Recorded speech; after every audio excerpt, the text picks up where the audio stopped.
At least one of the major tech companies, Twitter, has now returned to free speech, and under the new ownership of Elon Musk, international governments are reacting to this, really highlighting how much tyrannical leaders fear free speech. We told you about Brazil banning its people from using Twitter X. Well, this led to a big free speech protest rally last week, as covered by WION. They showed Brazilians taking to the streets to stand up for free speech and call for the Supreme Court justice who banned X to reverse his decision. Former Brazilian President Bolsonaro attended and spoke at that protest. Joining us now to discuss is Brazilian journalist, my friend Alan dos Santos. Great to have you on. People were just asking in my control room if you went out to the Brazilian protest. You're not allowed to, or you'll get arrested, right? This is the state of speech in your country. Thank you so much for having me here, Ivory. That's true. I cannot go back to my country because of my opinions and the stories I wrote in Brazil. I'm a criminal, according to Alexandre de Moraes' head, not according to Brazilian law. So that's why he ordered my arrest and deportation. But he can't, because the United States recognized that as a journalist, I'm not committing any crime. And that's true. I cannot go back to my country only because of my opinion. So your speech is a crime, just your words. And that is according to one apparent dictator who's a Supreme Court justice? That's true. The same guy who put Elon Musk in this... Você presta atenção, a âncora do jornal considera o Alexandre de Moraes um ditador da TV americana. Cara, não tem como esconder mais para o mundo o que esse cara está fazendo no nosso país. Same inquiry that I am at, and both Elon Musk and we cannot access anything about this inquiry. So we are not supposed to know what kind of accusation we are receiving. Even the word accusation is not accurate, because it's not the prosecutor who is accusing us. It's the judge who claimed for himself to be the judge, the accusation, and the victim at the same time.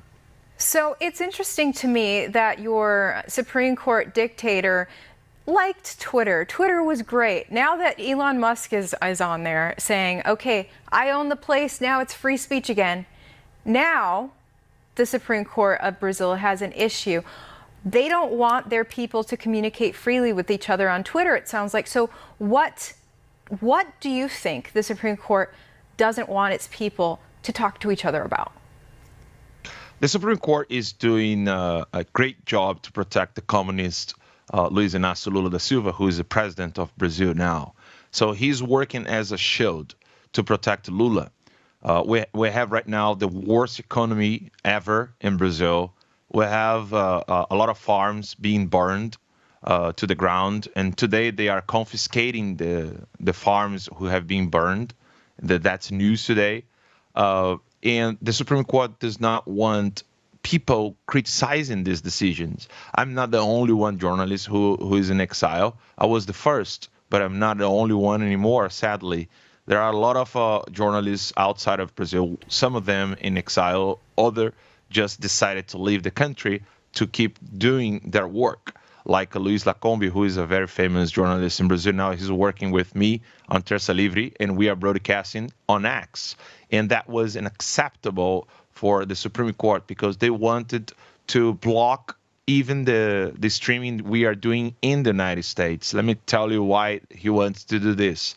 Since Elon Musk has a company called X that operates in Brazil, even he is not the CEO of the company, if we are not allowed to talk in Brazil, he doesn't want us to talk to the world.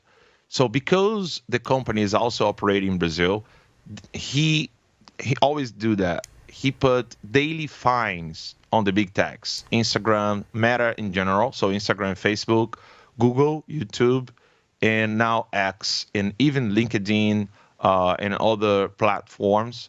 So if we broadcast outside of Brazil and people in Brazil can watch us, so Alexandre de Moraes, he puts daily fines for the company that operates in Brazil. Even the person who's broadcasting is not in Brazil.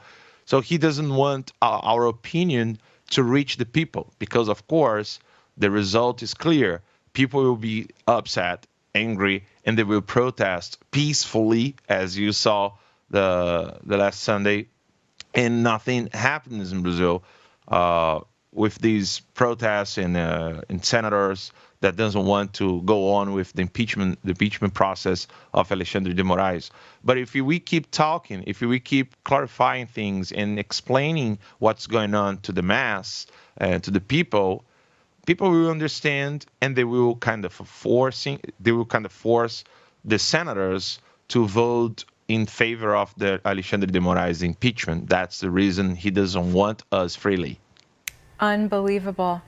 We can't have him impeached. He's going to do everything he can to stop dissidents, even if that means shutting down free speech. It's sad to see there in Brazil. Hopefully something will change and you guys can keep free speech there, and hopefully you can go back to your home country at some point. The mainstream media, it's interesting, they don't really cover the protests out there, and we don't see free press journalists standing up for free speech in that country. I don't know why. My former colleagues and I, we used to, we were taught that was our one big stand, was free speech as free press journalists. But free press is kind of compromised in America now too. But I'm glad in the meantime that you can at least stay in exile in our country, that we're not as bad as Brazil, at least. Alan dos Santos, it's great to have you on. Great talking to you again. Thank you so much. I appreciate it. And keep doing your job, keep doing your work. One American News Network is doing a great job. And remember, what's happening in Brazil can happen in the United States too. All these journalists that are not covering what happened in Brazil, they are covering what's happening against Israel, protecting Hamas and Hezbollah, these two terrorist groups that praise Lula da Silva as a president, as Joe Biden and all the Democrats in the United States. So we need to keep our eyes open because they cannot pack the Supreme Court. Otherwise, this problem could reach the United States too. Thank you so much. Absolutely. Thanks, Alan dos Santos.